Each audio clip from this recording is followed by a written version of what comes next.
Hello बच्चों, मेरा नाम प्रिंस और आप सभी का आपके अपने चैनल पीएम क्लासेस पर स्वागत है। बच्चों आज के वीडियो में जानने वाले हैं साथियों के प्रश्न 9.2 का प्रश्न पहला। चलिए शुरू करते हैं। तो बच्चों 9वें अध्याय जिसका नाम यहाँ पर क्या है, परिमाप और क्षेत्रफल, इसका कुछ हम जो है सबसे पहले ओवरव्यू ले लेते हैं। मतलब इस चैप्टर में था क्या, आपने क्या पढ़ा क्या नहीं, उस हिसाब से जो है इस क्वेश्चन को करने में हमको मदद मिलेगी। ठीक है, सबसे पहले आप देखो ध्यान से क्या है, परिमाप और क्षेत्रफल, ये क्या है, इस चैप्टर का नाम है। ठीक है, परिमाप और क्षेत्रफल होता क्या है, सबसे पहले आप देखो ध्यान से क्या है।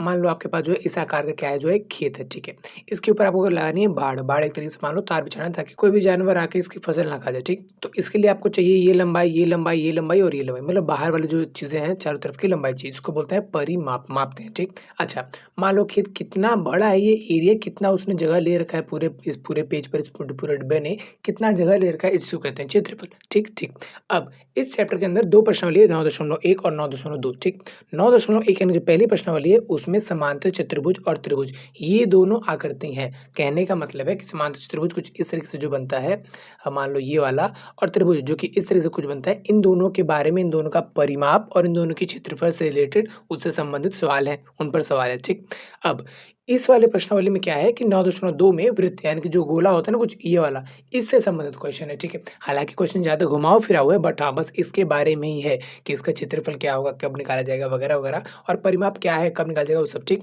तो बात यही है कि आकृति के अंदर, पूरे चैप्टर के अंदर आपको इन तीन चीजों के क्षेत्रफल, तीनों के क्षेत्रफल और तीनों के परिमाप को किस तरीके से निकाला जाता है, क्या लॉजिक है और वो क्या तरीका है, जिसे हम सूत्र भी, फॉर्मूला भी कहते हैं, उन सब चीजों के बारे में बताया जाएगा। ठीक, तो यहाँ पर किसके बारे में बताया जाएगा, वृत्त के परिमाप और क्षेत्रफल के बारे में। ठीक, वृत्त का परिमाप का निकालने का एक तरीका होता है, एक फॉर्मूला होता है। ठीक, जिसको आपको याद रखना पड़ेगा। अब वो तरीका कैसे बना, ये फॉर्मूला कैसे बना, क्या लॉजिक था, उन सब चीजों के बारे में, और इसका क्षेत्रफल भी कैसे बना, क्या लॉजिक था, सारी चीजों के बारे में मैंने अपने इंट्रोडक्शन वीडियो में बताया हुआ है। ठीक, तो अगर आपको चाहिए तो यहाँ पर आई बटन पर क्लिक करके आप उसको देख सकते हैं, या नीचे डिस्क्रिप्शन में भी आपको उसको लिंक मिल जाएगा। ठीक, तो उम्मीद है बात समझ में आ गई होगी, पूरे चैप्टर चल कितने पर आए। ठीक, तो अगर आप समांतर चतुर्भुज, त्रिभुज और वृत्त के बारे में जान लो, बस तीन ही तो आकृति है यार, इनके बारे में परिमाप और क्षेत्रफल जान जाओ तो हर एक तरीके के क्वेश्चन को करना आपको समझना आसान हो जाएगा। ठीक, अगर आपने इंट्रोडक्शन वीडियो देख लिया तो इसका मतलब ये नहीं है कि आपके सारे आपसे सारे क्वेश्चन हो जाएंगे। इसका मतलब ये है कि आप सारे फॉर्मूला समझ गए हो, और कहने का समझ जाओगे तो आपको याद रहेगा कि इसका फॉर्मूला क्या है। ठीक, तो क्वेश्चन को समझना पड़ेगा कि क्वेश्चन क्या पूछा हुआ है, उसमें क्या लगेगा, तो वो तो आपको याद ही है, तो फिर आप उसको लगा दोगे और इसका आंसर आ जाएगा। तो अभी जो है फिलहाल पहला क्वेश्चन करते हैं इस प्रश्नावली को, और देखते हैं क्या इस तरीके से चीजें क्या-क्या होती हैं। ठीक है? तो बच्चों पहला क्वेश्चन अपने सामने है, जिसमें यहाँ पे क्या कह रहा है, नियमित त्रिज्याओं वाले वृत्त की परिधि ज्ञात कीजिए। अब नियमित त्रिज्याओं वाले वृत्त की परिधि में कहने मतलब क्या है? देखो हमें ध्यान से, एक क्योंकि हमें पता है कि पूरी प्रश्नावली के दौरान हम जो है वृत्त की बात करेंगे। ठीक है? तो समझना पड़ेगा। ये होता है अपना वृत्त। ठीक है? अच्छा, वृत्त की परिधि को क्या बोलते हैं? मतलब वृत्त के परिमाप जो चारों तरफ से बनाते हैं ना, एक तरीके से तार लगा रहे हैं, तो इसको ही परिमाप या परिधि बोलते हैं। एक ही बात है। परिधि मतलब जो ऐसा घुमावदार एरिया है उसका परिमाप। ठीक, तो बाकी सब क्या आकृति हुई, यानी समांतर चतुर्भुज, वर्ग, आयत, इन सबको हम परिमाप, इन सबका परिमाप निकाला जाता है, परिधि नहीं। ठीक, परिधि सिर्फ इसका, हालांकि इस चीज को हम परिमाप भी कह सकते हैं। ठीक, तो अब इसमें क्या होता है, यहाँ पर होता है एक बिल्कुल बीचों बीच केंद्र बिंदु। ठीक, उससे चारों ओर की दूरी जो बराबर दूरी होती है उसको बोलते हैं वृत्त, है ना। ठीक, तो इस वृत्त से लेकर यहाँ तक किसी भी, जो ये दूरी चाहिए, दूरी चाहिए, दूरी कोई भी दूरी ले लो, सब एक ही जैसी होगी, जिसको हम बोलते हैं आर, यानी कि त्रिज्या, जिसकी बात हो रही है यहाँ पर। ठीक, तो त्रिज्या होती है कुछ बड़ी, जितना जितना बड़ा यहाँ से यहाँ तक क्या बड़ा होगा, उतना ये बड़ा गोल घुमाएगा। ये छोटा सा हुआ तो छोटा सा गोल होगा, तो छोटा सा आकृति बनेगी। ठीक है, तो कहीं ना कहीं वृत्त जो है किस पे डिपेंड करता है कि उसका आर कितना बड़ा है। ठीक, अच्छा मान लो इसको इस तरफ कर दिया, तो कहीं ना कहीं अगर हम वृत्त को पूरा आधा आधा काट दे तो कहीं ना कहीं पूरा आर और आर डबल आर हो गया, और इस पूरे को हम एक साथ बोलते हैं व्यास, इसको हम बोलते हैं डी से। ठीक, तो अगर आकृति में डी दिया हो या फिर आर दिया हो, आप जो है इस वृत्त का परिधि यानी कि परिमाप निकाल सकते हैं। फॉर्मूला क्या होता है, आओ लिख देता हूँ यहाँ पर। वृत्त का परिधि होता है यहाँ पर 2 पाई आर, 2 पाई आर। ठीक, और वृत्त का क्षेत्रफल वो भी लिख देता हूँ। वृत्त का क्षेत्रफल मतलब क्या, कि इसने कितना जगह कवर कर लिया है, इस पूरे पेज पर कितना जगह इसने लिया हुआ है, इस जगह को निकालने के लिए करते हैं वृत्त का क्षेत्रफल। तो लिख देते हैं यहाँ पर वृत्त का क्षेत्रफल।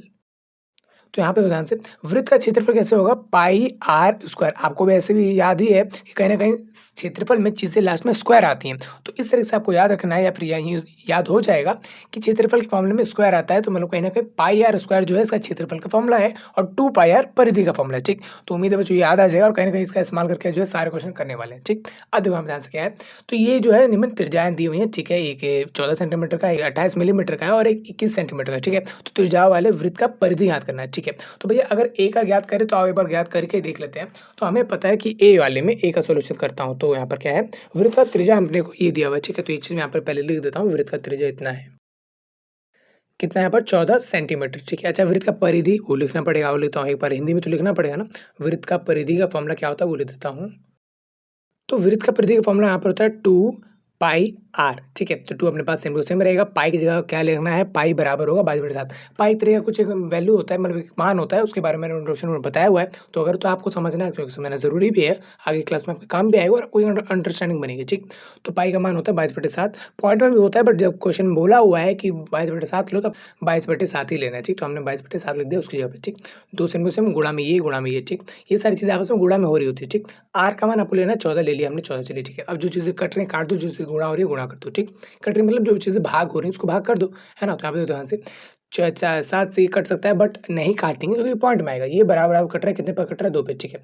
अब इन सबको गुणा करते हैं आपस में, तो 2 को जिससे गुणा करूँगा 2 दूनी 4, ठीक। और 4 दूनी 8, फिर 4 दूनी 8, तो कुल मिला के यहाँ पे कितना हो जाएगा, 88 सेंटीमीटर। तो कुछ इस तरीके से जो है इसका आंसर आएगा। मतलब आपको वृत्त का क्षेत्रफल, सॉरी, त्रिज्या दिया हुआ है, ये है। अच्छा, व्यास दिया हो तो क्या, तो उसका आधा कर देंगे हम। डी दिया तो उसको बटे में 2 कर देंगे, उसको आधा कर देंगे, तो हमको देखो त्रिज्या मिल जाएगा, क्योंकि फॉर्मूले में आर यानी कि त्रिज्या चाहिए, ठीक।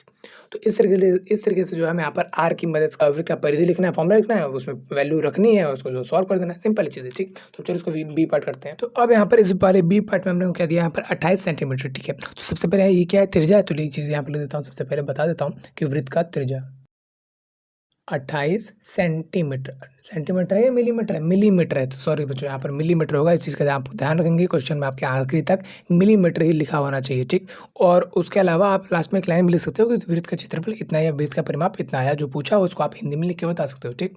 फिलहाल अब देखो हमें आंसर क्या है, वृत्त का परिधि या वृत्त की परिधि जो भी है वो कितना होता है यहाँ पर 2 पाई आर। ये फॉर्मूला आपको याद रखना पड़ेगा। अच्छा, 2 पाई आर स्क्वायर में आप कंफ्यूज ना हो जाए, तो इसलिए यहाँ पर ध्यान रखना कि क्षेत्रफल वाले में क्योंकि स्क्वायर आता है, उसको फॉर्मूले में भी स्क्वायर से आपको दिखेगा, ठीक। तो उम्मीद है बच्चों इस तरीके से आपको याद रहेगा, ठीक। अब देखो यहाँ पर ध्यान से क्या है, 2 गुणा में पाई, पाई अपने क्या रखना है, 22/7 लिख दिया हमने, 22/7, ठीक है। अच्छा, आर यहाँ पर क्या रखेंगे, 28 लिख दिया हमने, 28, चलिए ठीक है। तो अब देखते हैं यहाँ पर काटने वाला कौन है। अब देखो नीचे बटे में क्या है, यहाँ पर 7 है, तो 7 से ही जो कट सकता है कट सकता है, अदरवाइज नहीं कटेगा, ठीक। तो 7 के पाड़े में 28 तो आता है, ये कितने पाता है, 4 पे लिख दिया हमने, 4 पे, ठीक है।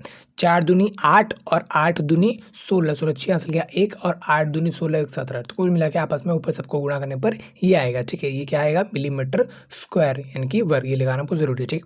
ध्यान रखिए इस बात का बच्चों। बटे में यहाँ पर क्या है 7, तो 7 से ही कटेगा या तो नहीं कटेगा। तो देखो अभी बाई चांस तो कट रहा है, ठीक है, चीज़ अच्छी है, बट अगर बड़ा नंबर आए कटने में दिक्कत आए तो फिर यही दिक्कत है, और ज़्यादा कुछ है नहीं। क्वेश्चन बड़ा सिंपल है, 2-3 स्टेप में आपका आंसर आ जा रहा है, मुश्किल तो है ही नहीं। अब इस क्वेश्चन का सी पार्ट अपने सामने से हमें क्या है, 21 सेंटीमीटर आपको पता है, मुझे पता है 21 सेंटीमीटर क्या है यहाँ पर वृत्त का त्रिज्या। तो लीजिए यहाँ पे ले देता हूँ वृत्त का त्रिज्या कितना है, 21 सेंटीमीटर, ठीक है। वृत्त का क्षेत्रफल, सॉरी परिमाप, परिधि इसको बोलते हैं ना, वृत्त का परिधि कितना होता है, 2 पाई आर, ठीक है, वेरी गुड। अच्छा, 2 की वैल्यू सेम टू सेम, पाई की वैल्यू क्या होती है, 22/7, क्वेश्चन में बोला ही हुआ था, तो लिख दिया हमने 22/7, ठीक है। आर का मान क्या होता है यहाँ पर 21, क्योंकि बोला हुआ है आर 21, ठीक है, हमने मान लिया 21, ठीक है। 7 के पाड़े में आता है, काट दिया, कितने पे आता है, 3 पे, ठीक है। अब इसकी जगह आ गया 3, तो इन सब में गुणा होगा, नीचे 7 तो बचा नहीं, ठीक है। मानता हूँ अगर 1 भी बचा तो उसके बटे में 1 लगाओ ना लगाओ आपकी मर्जी है। तो ये चीज़ें हट गई, बचा के यहाँ पर 3, 3 दूनी 6, है ना, 6 दूनी 12, 2 हासिल किया 1, 6 दूनी फिर से 12, फिर 1 13, तो कुल मिला के 132 सेंटीमीटर स्क्वायर, सेंटीमीटर स्क्वायर नहीं आएगा, सॉरी बच्चों, यहाँ पर परिधि है तो स्क्वायर नहीं आएगा, ठीक है। तो अगर मैंने पिछले क्वेश्चंस में लगाए हुए स्क्वायर तो आप उसको हटा लेना, ठीक। तो अगर आप चाहो तो यहाँ पर एक लाइन लिख सकते हो, वृत्त का परिधि 132 सेंटीमीटर, ठीक। तो कुछ इस तरह से जो क्वेश्चन होगा जहाँ पर परिधि के बारे में बोला हुआ था और आपको आर एन की रेडियस दिया हुआ था, तो मैंने आपको बता दिया कि ओवरऑल चैप्टर में था क्या, परिधि क्या था, परिमाप क्या था, क्षेत्रफल क्या था, त्रिज्या क्या था, व्यास क्या था और सब कुछ, ठीक है। अगले क्वेश्चन में यहाँ पर क्षेत्रफल करना, मतलब क्षेत्रफल का फॉर्मूला रखोगे यहाँ पर, आप उसकी वैल्यू पुट करोगे, आर की वैल्यू, और अगर डी दिया हुआ है तो डी से आर कैसे निकल सकता है आपको पता है, ठीक। तो वहाँ पर जो उस क्वेश्चन को करोगे, ठीक। हर एक क्वेश्चन के लिए अलग वीडियो, तो जो क्वेश्चन आपको समझ में आया तो क्वेश्चन समझ के भी आंसर खुद से कर ही सकते हो। जब एक बार पता चल जाएगा कि आंसर करना क्या है और क्वेश्चन में पूछा क्या है तो आपको करना आ जाएगा, आप खुद से भी कर सकते हो, ठीक। तो उम्मीद है बच्चों कि अगर आपको क्वेश्चन समझ नहीं आता तो क्वेश्चन ही समझोगे, आंसर तक सारा चेपोगे नहीं, ठीक। तो अगला क्वेश्चन आपको वीडियो से मिलेगा, मिलता है अगले वीडियो में, तब तक के लिए जय हिंद।